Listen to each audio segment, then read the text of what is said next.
Billedet Bad Luck Blackie er malet af Ivan Andersen i 2008. Billedet viser både let genkendelige ting, men også nogle lidt mystiske elementer. Der er brugt illusionsrum som rumskabende middel, hvilket brydes af hele det tegnefilmsunivers, der er i billedet, som dannes af de primære og sekundære og komplementære kontraster.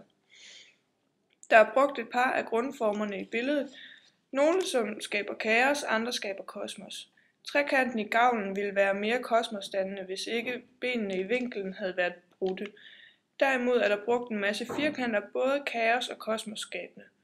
Den ovale ballon midt i billedet skaber meget opmærksomhed, men også katten får opmærksomhed over på sig.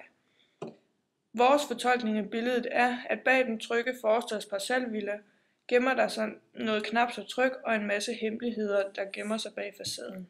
Billedets titel er hentet fra en berømt tegnefilm fra 1949, hvor den sorte uheldskat er med til at hjælpe en lille uskyldig hvid kattekilling mod en grumme bulldog.